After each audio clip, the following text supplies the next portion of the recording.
Code red for humanity, மனித குலத்துக்கு ஓர் அபாய சமிக்ஞை.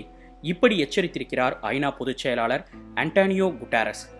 உலகமே அச்சத்தோடு காத்து கிடந்த பருவநிலை மாற்றம் குறித்த ஐபிசிசியின் அறிக்கை இன்று வெளிவந்தது.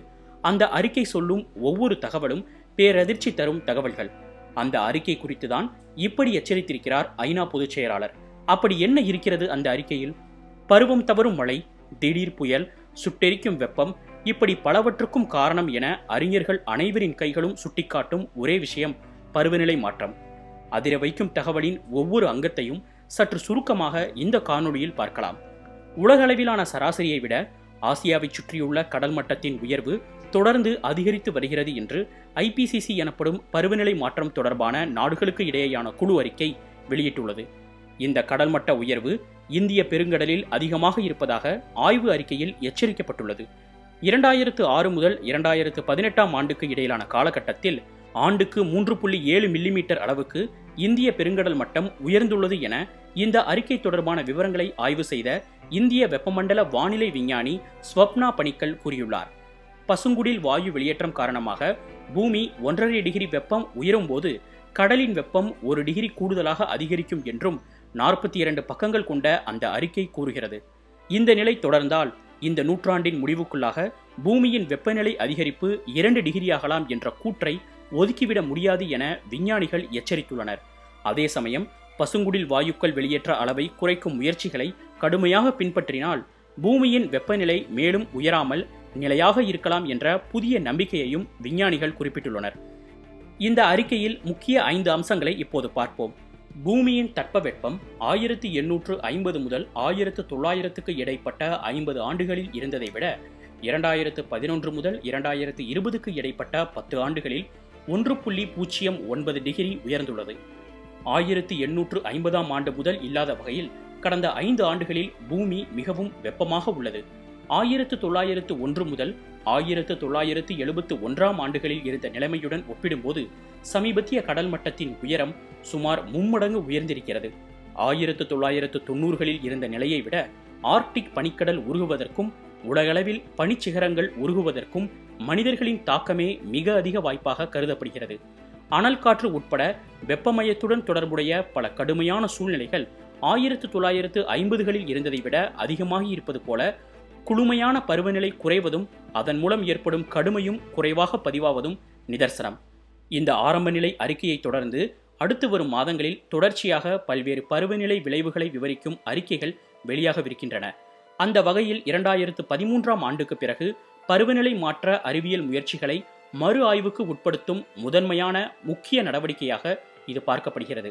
தங்களுடைய ஆய்வு ஆவணத்தில் வளிமண்டலம், பெருங்கடல்கள், நிலப்பகுதி ஆகியவற்றின் வெப்பநிலை உயர்ந்ததில் மனிதர்களின் தாக்கம் அதிகம் என ஐபிசிசி அறிக்கையில் குறிப்பிடப்பட்டுள்ளது.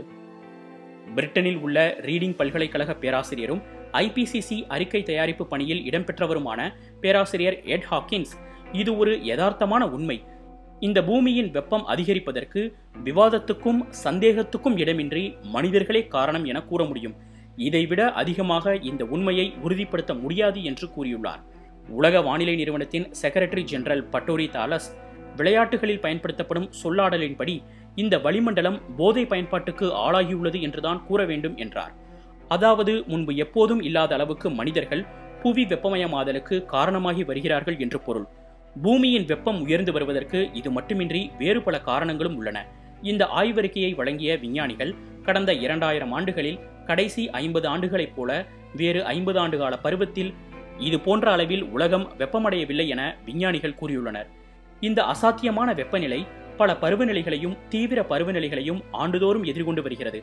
கிரீஸ் மற்றும் மேற்கு வட அமெரிக்கா சமீபத்தில் எதிர்கொண்ட அனல் காற்று ஆகட்டும் அல்லது ஜெர்மனி, சீனா எதிர்கொண்ட கடும் வெள்ளமாகட்டும், கடந்த 10 ஆண்டுகளில் மனிதகுலம் மீது வலுவான தாக்கத்தை இந்த பருவநிலை மாற்றம் ஏற்படுத்தியிருக்கிறது. விஞ்ஞானிகளின் புதிய அறிக்கையில் மனிதர்கள் இது நாள் வரை அனுபவித்து வரும் வெப்பமயமாதல் நிலைமை நூற்றாண்டுகளில் இருந்து 10,000 ஆண்டுகள் வரையிலான காலகட்டத்தில் கூட மாற்றமடையாத நமது பூமிக்கு ஆதாரமாக விளங்கும் சக்தியில் மாற்றத்தை ஏற்படுத்தியிருக்கிறது என்று கூறியுள்ளனர். பெருங்கடல்கள் தொடர்ந்து வெப்பமடைந்து மேலும் அமிலமாக மாறும் என்றும் மலைப்பகுதிகள் மற்றும் துருவ பனிப்பாறைகள் பல தசாப்தங்களுக்கோ பல நூற்றாண்டுகளுக்கோ கூட தொடர்ந்து உருகத் தொடங்கும் என்று அவர்கள் எச்சரித்துள்ளனர். விளைவுகள் மோசமாகிக் கொண்டே இருக்கின்றன. இதில் பல விளைவுகள் திரும்பவும் பழைய நிலைமைக்கு செல்ல முடியாதவை என எச்சரிக்கிறார் பேராசிரியர் ஹாக்கின்ஸ். கடல் மட்ட உயர்வு என வரும்போது அதற்கு சாத்தியமிக்க பல நிலை உமிழ்வு வரம்பை விஞ்ஞானிகள் நிர்ணயித்துள்ளனர். இருப்பினும் இந்த நூற்றாண்டின் இறுதிக்குள் சுமார் 2 மீட்டர் அளவுக்கும் 2150ஆம் ஆண்டில் 5 மீட்டர் அளவுக்கும் கடல் மட்டம் உயரும் என்பதை ஒதுக்கிவிட முடியாது என்று விஞ்ஞானிகள் அஞ்சுகிறார்கள்.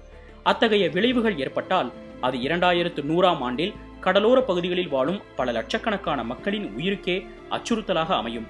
விஞ்ஞானிகளின் அறிக்கையின் ஒரு முக்கிய அம்சமாக எதிர்பார்த்த வெப்பநிலை உயர்வும் அது மனிதகுலத்தின் பாதுகாப்பு விஷயத்தில் என்ன பங்காற்றும் என்பதும் விளக்கப்பட்டுள்ளது. பூமியில் கிட்டத்தட்ட ஒவ்வொரு நாடும் 2015ஆம் ஆண்டு பாரிஸ் பருவநிலை உச்சி மாநாட்டில் ஒப்புக்கொள்ளப்பட்ட உடன்படிக்கையில் கையெழுத்திட்டுள்ளன. அந்த உடன்படிக்கையின்படி இந்த நூற்றாண்டில் புவி வெப்பமயமாதலை 2 டிகிரிக்கும் குறைவாக வைத்திருப்பதை உலக நாடுகள் நோக்கமாக கொண்டுள்ளன.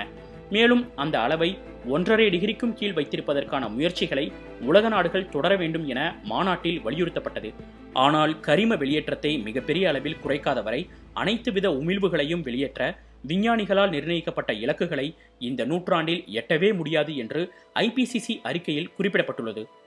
இந்த ஆய்வறிக்கையை தயாரித்த விஞ்ஞானிகள் அனைத்து சூழ்நிலைகளிலும் 2040க்குள் பூமி 1.5 டிகிரி வெப்பநிலையை எட்டிவிடும் என நம்புகிறார்கள்.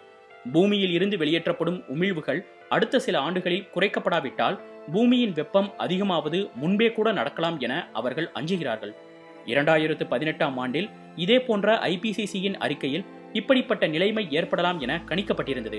இப்போது அந்த கணிப்பை விஞ்ஞானிகள் உறுதிப்படுத்தியிருக்கிறார்கள். IPCCயின் இந்த ஆய்வறிக்கையை கடந்த வெள்ளிக்கிழமை 195 உறுப்பு நாடுகள் ஏற்றுக்கொண்டன. இந்த நாடுகள்தான் பருவநிலை மாற்றத்தின் இயல்பு மற்றும் புவி வெப்பமயமாதலுக்கு மனிதர்கள் எவ்வாறு காரணமாகிறார்கள் என்பதை ஆராய்ந்து வருகின்றனர். வரும் நவம்பர் மாதம் கிளாஸ்கோவில் பருவநிலை மாற்றம் தொடர்பான COP26 என்ற உலக தலைவர்கள் பங்கேற்கும் கூட்டத்துக்கு முன்பாக இந்த அறிக்கை வெளிவந்துள்ளது. அந்த கூட்டத்தில் பங்கேற்கும் நாடுகள் தங்களை தயார்படுத்திக் கொள்ள ஏதுவாக நவீனகால பருவநிலை மாற்ற அறிவியல் அணுகுமுறை ஆலோசனைகளை தமது அறிக்கையில் இந்த குழு உலக நாடுகளுக்கு வழங்கியிருக்கிறது. அனைத்து சக்திகளையும் ஒருங்கிணைத்தால் நம்மால் பருவநிலை மாற்றத்தால் ஏற்படும் பேரழிவை தவிர்க்க இயலும். ஆனால் அந்த முயற்சியை எவ்வித தாமதமோ எவ்வித காரணங்களுக்கோ இடம் கொடுக்காமல் உடனடியாக செய்தாக வேண்டும். எதிர்வரும் COP26 மாநாடு வெற்றிகரமாக அமைவதை அனைத்து தலைவர்களும் இந்த விவகாரத்தில் தொடர்புடையவர்களும் உறுதிப்படுத்த வேண்டும் என்கிறார் ஐநா பொதுச் செயலாளர் அன்டோனியோ குட்டரஸ்.